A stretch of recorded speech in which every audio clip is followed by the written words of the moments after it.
Clip number 426۔ اس clip میں آپ سورہ توبہ کی آیت نمبر 11 سے 13 تک کی تلاوت، ترجمہ، تفسیر قرآن صراط الجنان سماعت فرمائیں گے۔ بسم اللہ الرحمن الرحیم۔ ترجمہ، اللہ کے نام سے شروع جو نہایت مہربان رحمت والا ہے۔ فَإِن تَابُوا وَأَقَامُوا الصَّلَاةَ وَآتَوُا الزَّكَاةَ فَإِخْوَانُكُمْ فِي الدِّينِ وَنُفَصِّلُ الْآيَاتِ لِقَوْمٍ يَعْلَمُونَ۔ ترجمہ، پھر اگر وہ توبہ کر لیں اور نماز قائم رکھیں اور زکوٰۃ دیں تو وہ تمہارے دین میں بھائی ہیں، اور ہم جاننے والوں کے لیے تفصیل سے آیتیں بیان کرتے ہیں۔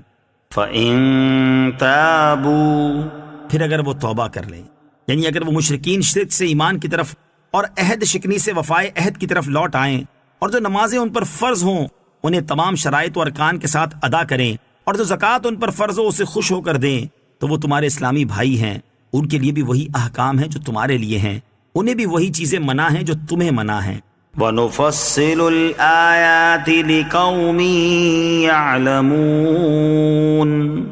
اور ہم جاننے والوں کے لیے تفصیل سے آیتیں بیان کرتے ہیں، یعنی ہم عہد شکنی کرنے والے اور دیگر مشرکین کے احوال اور کفر و ایمان کی حالت میں ان کے احکام سے متعلق آیات ان لوگوں کے لیے تفصیل سے بیان کرتے ہیں جو انہیں جانتے اور سمجھتے ہیں۔ وَإِن نَكَثُوا أَيْمَانَهُم مِّن بَعْدِ عَهْدِهِمْ وَطَعَنُوا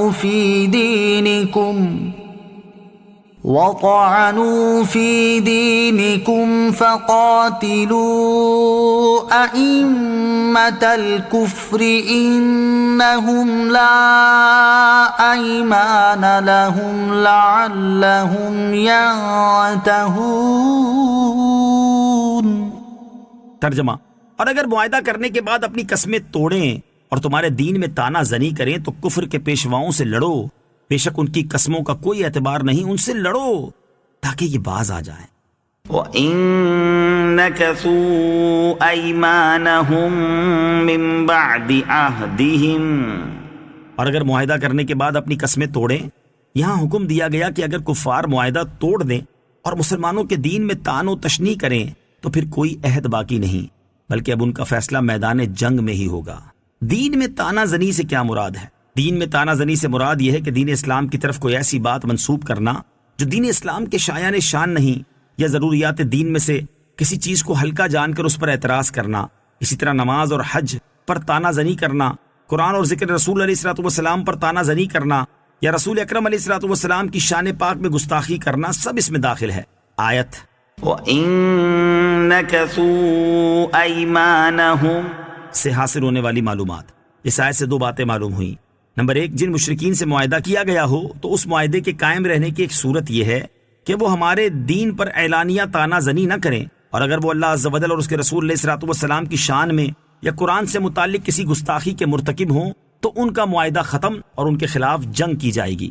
نمبر دو، کفار کے ساتھ جنگ کرنے سے مسلمانوں کی غرض ان کے ذاتی مفادات نہیں بلکہ انہیں کفر و بدعمالی سے روکنا ہے، اور یہی اسلامی جہاد کا سب سے اہم مقصد ہے۔ أَلَا تُقَاتِلُونَ قَوْمًا نَكَثُوا أَيْمَانَهُمْ وَهَمُّوا بِإِخْرَاجِ الرَّسُولِ وَهُمْ بَدَؤُوكُمْ أَوَّلَ مَرَّةٍ أَتَخْشَوْنَهُمْ فَاللَّهُ أَحَقُّ أَن تَخْشَوْهُ إِن كُنتُم مؤمنین۔ ترجمہ، کیا تم اس قوم سے نہیں لڑو گے جنہوں نے اپنی قسمیں توڑی اور رسول کو نکالنے کا ارادہ کیا، حالانکہ پہلی مرتبہ انہوں نے ہی تم سے ابتدا کی تھی؟ تو کیا تم ان سے ڈرتے ہو؟ پس اللہ اس کا زیادہ حقدار ہے کہ تم اس سے ڈرو اگر ایمان رکھتے ہو۔ أَلَا تُقَاتِلُونَ قَوْمًا، کیا تم اس قوم سے نہیں لڑو گے؟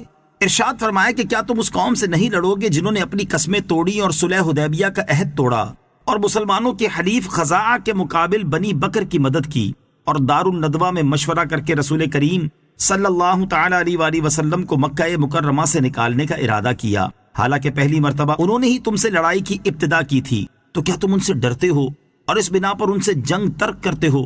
بس اگر تم اللہ تعالیٰ کے وعدے اور وعید پر ایمان رکھتے ہو تو اللہ عز و جل اس کا زیادہ حقدار ہے کہ تم کافروں سے جنگ ترک کرنے کے معاملے میں اس سے ڈرو۔ اس سے معلوم ہوا کہ رسول اللہ صلی اللہ تعالیٰ علیہ وسلم کی توہین و ایذا، مسلمانوں سے عہد شکنی اور شر و فساد کی ابتدا کرنا کفار کی وہ غلطی ہے جس کی سزا انہیں